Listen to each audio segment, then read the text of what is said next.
Driving distance is radically transforming the game of golf. And one major culprit, the golf club. The rapid technological advancements in golf club design, especially drivers, have fundamentally altered the game, giving players unprecedented power and distance. With drivers engineered for maximum velocity, oversized club heads, and lighter materials, golfers today can crush drives farther than ever before. And while this may seem like progress, many argue that it's slowly breaking the essence of golf.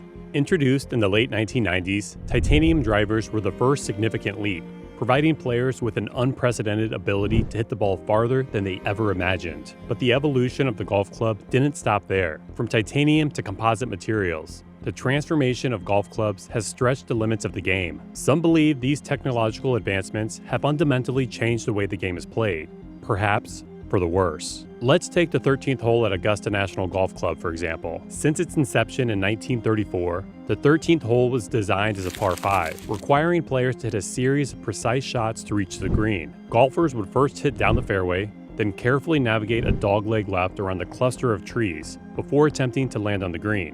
But fast forward to 2013, and Bubba Watson completely changed how this hole was played. Instead of playing the hole as it was designed, he took a massive risk, hitting a towering drive straight over the trees, eliminating 2 shots entirely.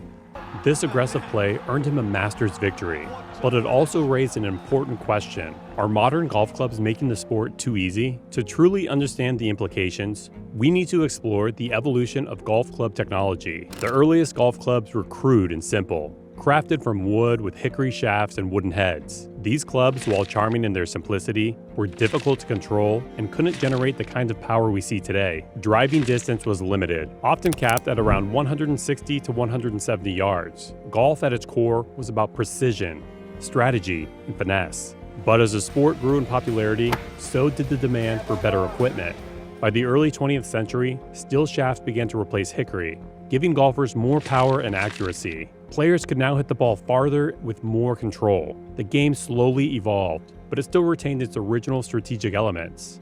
However, the biggest leap in golf club technology came in the 1990s, when manufacturers began experimenting with materials like titanium and graphite. In 1991, Callaway introduced the Big Bertha driver, an oversized clubhead made of stainless steel. It was revolutionary. The larger clubhead provided a bigger sweet spot, making it easier to hit the ball flush and add more distance. This was just the beginning. By the late 1990s, titanium drivers emerged, and with them came a new era of golf. Titanium was lighter and stronger than stainless steel, allowing club designers to make even larger club heads without increasing the weight. These clubs were engineered for maximum distance, giving players the ability to hit drives upwards of 300 yards consistently. By the year 2000, the average driving distance on the PGA Tour was creeping toward 280 yards. Today, that average is closer to 320 yards. This 40-yard increase over the past 2 decades is staggering and can largely be attributed to the advancements in golf club technology. While it may seem like progress, this distance explosion is also causing serious problems for the sport. Golf courses, once carefully designed to challenge a player's skill and strategy, are now being overpowered by modern clubs. Augusta National, home of the Masters, has undergone several lengthening projects to keep up with the growing distances. In 2000, Augusta measured 6,985 yards. Today, it stretches over 7,400 yards. And Augusta is not alone.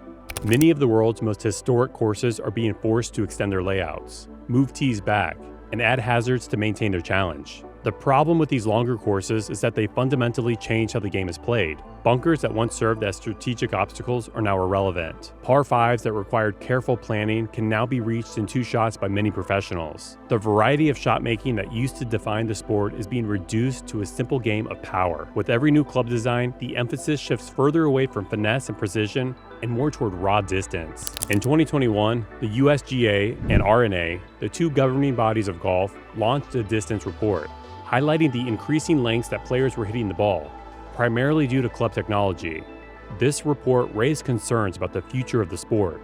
The main concern is that if driving distances continue to increase at the current rate, golf courses will struggle to keep up. The environmental impact is also significant. Longer courses require more land, which leads to higher maintenance costs, increased water usage, and a greater strain on natural resources. For example, the average golf course footprint has increased significantly. Courses from the 1920s and 1930s averaged around 150 acres, but today's courses require closer to 220 acres.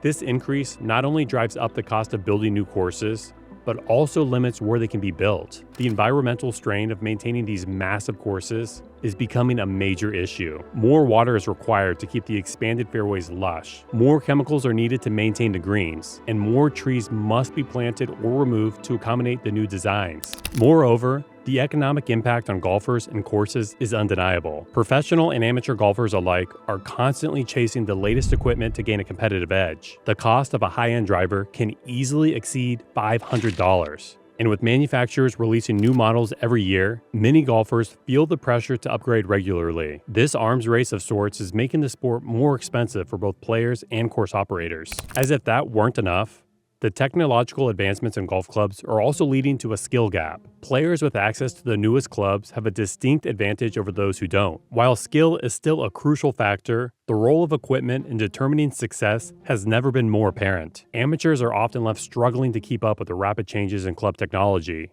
feeling as though they need to spend hundreds, if not thousands of dollars just to remain competitive. Perhaps the most significant impact is on the game's identity. Golf has always been a sport that values tradition. The game was built on skill, strategy, and sportsmanship. Players needed to navigate hazards, plan their shots, and manage risk. But with the advent of high-tech clubs, much of that is being lost. Courses are being overpowered, and the game is becoming more about brute force than intellectual play. Players like Bryson DeChambeau have taken full advantage of these advancements. DeChambeau, known for his scientifically driven approach to the game, has used modern club technology to add massive distances to his drives. While this has helped him achieve success, it has also reignited the debate over whether golf is heading in the wrong direction.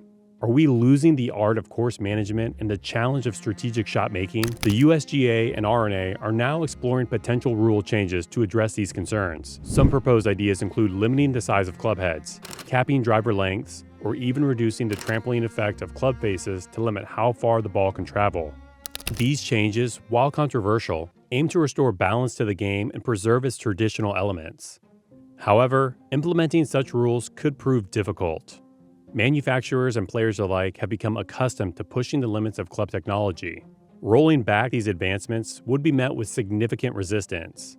And even if these changes were enacted, the damage to the game structure may already be done. Courses have adapted to longer drives, and many players have built their games around the power that modern clubs provide. In the end, golf's identity is at a crossroads. Technology has pushed the game forward in many ways, making it more accessible and exciting for a new generation of players. But as driving distances continue to grow and courses struggle to keep up, the essence of the sport may be at risk. Is the modern club destroying the game?